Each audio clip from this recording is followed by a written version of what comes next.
I'm always asked to do videos on the most underrated and overrated players for every league, continent, club and country, and I'm inherently reluctant because I think it's very difficult to know whether a player is under or overrated.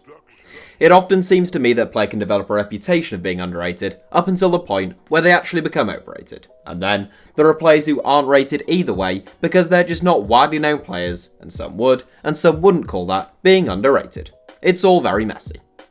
But as one very generous subscriber branded us a couple of years ago, this is supposed to be the people's channel, so I can't put off those requests forever. Today's video is my take on the most underrated player at every Premier League club, but please do bear in mind that the perception of a player isn't an exact science. I think these players are underrated, but you may not. Please don't comment saying X isn't as good as Y, because I'm not saying this is each club's best player, but rather their most underrated in my opinion. Here is my take on the most underrated player at every Premier League club. Arsenal, Matteo Guendouzi. Going in alphabetical order as we tend to with videos of this ilk, we kickstart this 7 in North London with Arsenal. I always thought Nacho Monreal was a little underrated at Arsenal, but he left the club this summer, so I'm going to go with Matteo Guendouzi. I think a lot of people don't realise quite how young Guendouzi is, having only turned 20 in April, yet he played an incredible amount of football in his first season at Arsenal. The former Lorient man made 48 appearances last season as a teenager, and he looks set to build on that this term. He's energetic, good on the ball, and looks to be improving all the time. He still has plenty of room to improve, but he did just receive his first senior call-up for France, and a quick look at the list of players not in that squad shows just what an achievement that is. Aston Villa, Douglas Luiz. Up until this summer and his links with Manchester United, I would have said John McGinn here, who I've been raving about since his days at Hibs, but now I'm going to go with Douglas Luiz. He might have been a fairly big money signing, arriving at Villa Park for £15 million this summer, but his arrival still didn't get a lot of people talking outside of Burnley. I have to say I'm surprised Man City were willing to part with the midfielder, who obviously isn't yet good enough for their first team, but showed more than the occasional glimpse of his undoubted talents on loan at Girona last season. Like Guendouzi, Luiz is still young, but he's made a great start to the campaign, and I think there's a real player in there. I would also throw James Chester into the hat were it not for his chronic injury struggles. Bournemouth, Steve Cook. It's a little bit difficult with Bournemouth because so many of their players have had praise heaped upon them, particularly their star man like Ake, Wilson, Fraser and Brooks. On the underrated front, I find it difficult to side with anyone other than Steve Cook. He is Bournemouth's longest serving player, having joined the Cherries in League One back in 2011. Almost 300 appearances later, he is still Eddie Howe's first choice centre-back in alongside Nathan Ake, and he very rarely lets the club down. Aged 28, Cook has never looked out of place in the Premier League, and he could well overtake Steve Fletcher to become Bournemouth's all-time record appearance holder at some point. An honourable mention must go to Simon Francis as well. Brighton, NEAL MAUPAY. Now, this may fall into that category that I spoke about in the introduction of a player who isn't necessarily watched, underappreciated, and subsequently underrated, but more, just isn't watched enough to get the recognition or renown that his talents deserve. MAUPAY reportedly cost the Seagulls £16 million from Brentford in the summer, but that's not enough to raise the eyebrow of most football fans in the Premier League these days. MAUPAY was excellent for Brentford last season, where he scored 28 goals, but also led the line admirably, displaying an impressive work ethic, a neat first touch, and the ability to create chances. He scored for Brighton in the opening game of the season, and in the right setup, I think he's one to watch. Burnley, Jack Cork. There are a few Burnley players who are underrated. In fact, Sean Dyche's men probably go under the radar more than any other Premier League club, but I think the exploits of Ashley Barnes in the early parts of this season have been pretty well covered, and I've probably talked about Ben Me enough in the past for those of you who subscribe to the channel. The man I'm going to go for is Jack Cork, who has had 2 sensational seasons at Turf Moor.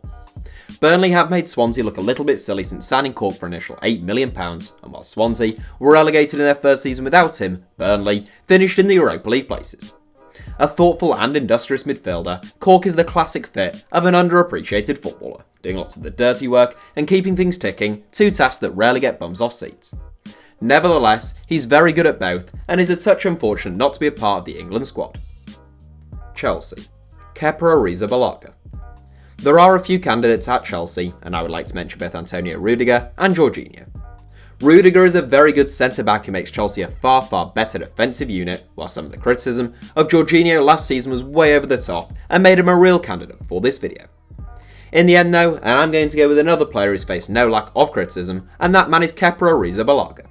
Signed for £71.6 million, which is a world record fee for a goalkeeper, people are always going to watch KEIKHOU, with the kind of critical eye which follows a price tag like that.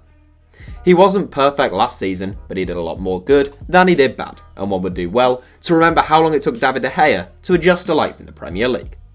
KEIKHOU is only 24, he's already a very good goalkeeper, and he will most likely become an excellent one.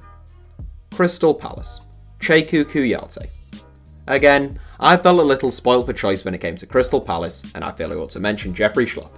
Undoubtedly error-prone at times, Schlupp came on leaps and bounds as the season progressed in 2018-19, and Roy Hodgson seems capable of getting the best out of him. My choice, however, is former West Ham man CHEIKHOU KOUYATE. I know a few West Ham fans who were a little surprised to see the Hammers let him go, and the Senegal international showed the kind of form that made him so popular in his first 2 seasons at Upton Park for Crystal Palace last season.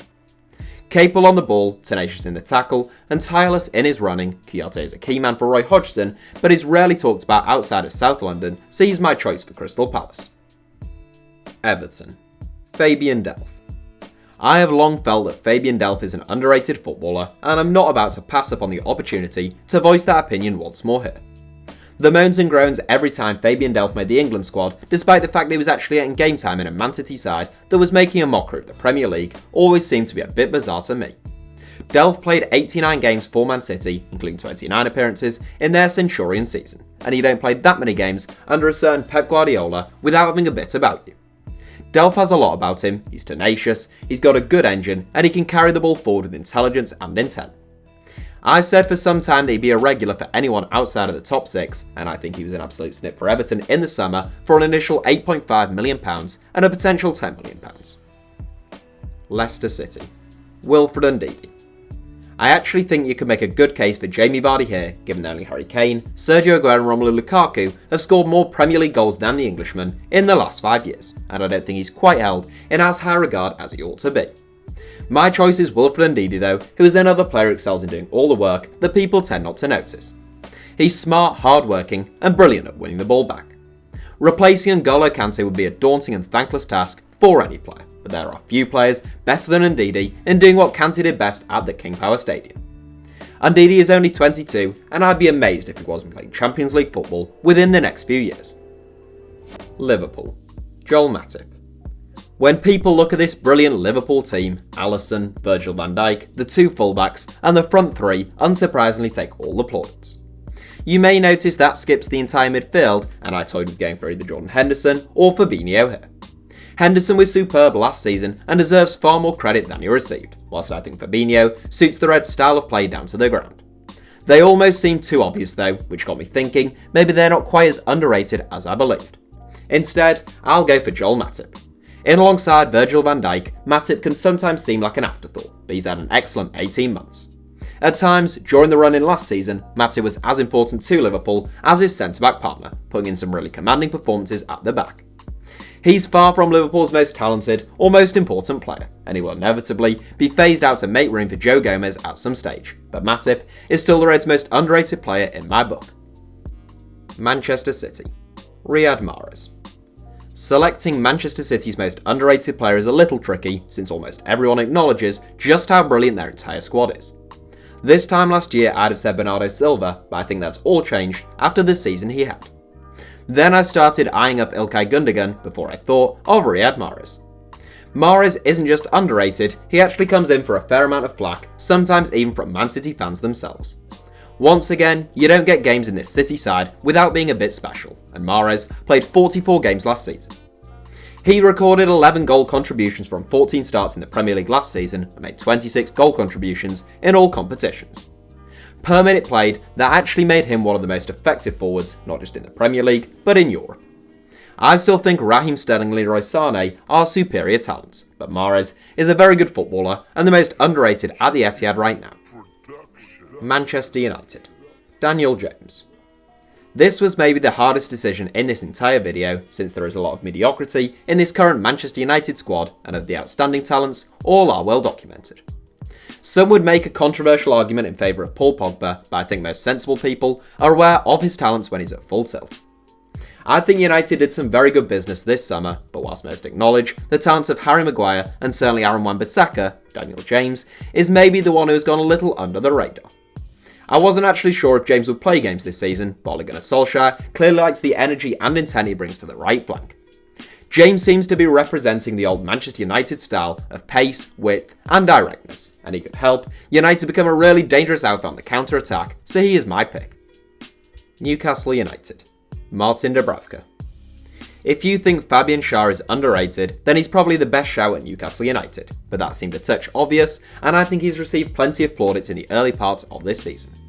In his place, my choice is Martin Dubravka, who I've seen barely any praise of outside of the Northeast. The Slovakian shot-stopper was comfortably among the best goalkeepers in the Premier League last season, playing every game of the 2018-19 Premier League season.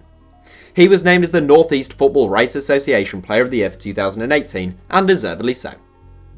Norwich City. Jamal Lewis. If you only looked in the press, you could be forgiven for thinking Norwich only had one player, and his name was Teemu Pukki. The Finn has made a flying start to life in the Premier League, and as such, the rest of the Norwich squad have flown a little under the radar. I really like the look of both of the Canaries fullbacks last season, and whilst Max Aarons has won lots of plaudits and was linked with Manchester United in the summer, Jamal Lewis's acknowledgements have been a little slower to arrive. Although I think Aarons is the better footballer, Lewis is a very good fullback, and he too is still young. The 21-year-old Northern Irish international is quick and adventurous just like Aarons, and he's my choice for Daniel Farke's side. Sheffield United. Oliver Norwood. Virtually the entire Sheffield United squad is underrated, but I've sung the praise of the likes of Jack O'Connell, Enda Stevens, Dave McGoldrick and John Fleck on this channel before. To keep things fresh then, I'm going to skip over that quartet and instead talk about Oliver Norwood. The former England and Manchester United prospect who now represents Northern Ireland has been waiting for a chance to prove himself in the Premier League for some time now. He has won promotion from the Championship with Brighton, Fulham and Sheffield United, being a key man on each occasion, but Blades boss Chris Wilder is the first man to trust Norwood's talent in the top flight. Norwood is a well-rounded, talented and technical midfield operator, and I don't think he'll look out of place this term, regardless of where Sheffield United finish the season. Southampton. Jan Bednarek. There are a lot of young players in this video, and Jan Bednarek is another one, by centre-back standards at least, aged 23. A Polish international and a scorer against Japan at the 2018 World Cup, Bednarek made just 5 Premier League appearances in his first season on the South Coast. Ralph Hasenhüttl saw a player in him though, and he was pivotal to the Saints' turnaround under the Austrian boss last season. Bednarek still has heaps of room to improve, but this will be his first full season of regular football at this level, and I'm backing him to grow as the campaign goes on. Tottenham. Tanguy Ndombele. I might be wrong about this, but I certainly haven't seen a great deal of praise for firstly Tottenham when they signed Tanguy Ndombele, or for Ndombele himself for the way in which he has begun life at the Tottenham Hotspur Stadium.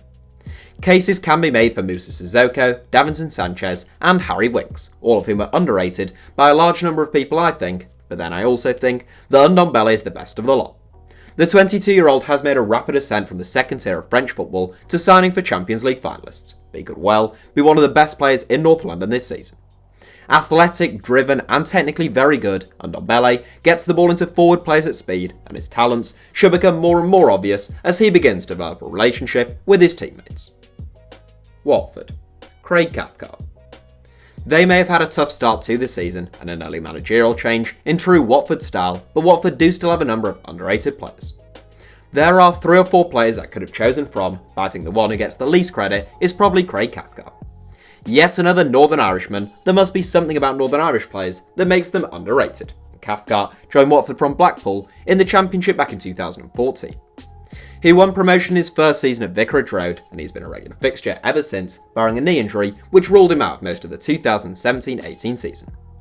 He has been Watford's best and most consistent defender over an extended period of time, and I don't think he gets anywhere near the recognition that he deserves. West Ham. Issa Diop. Throughout this video I've tried to avoid talking about players who I often talk about on this channel, but I failed on that front with Issa Diop. There are a couple of West Ham players that could be described as underrated, or at least forgotten about, in terms of a couple who are returning from long-term injuries, but I do quite strongly feel that Diop is the most underrated player at the London Stadium. The Hammers haven't always had the most settled of back lines or the most dependable of centre-backs in recent years, but it is surely a question of Diop and 3 others now. The Frenchman is only 22, who was very impressive last season, and I thoroughly expect him to keep impressing in a similar vein this term.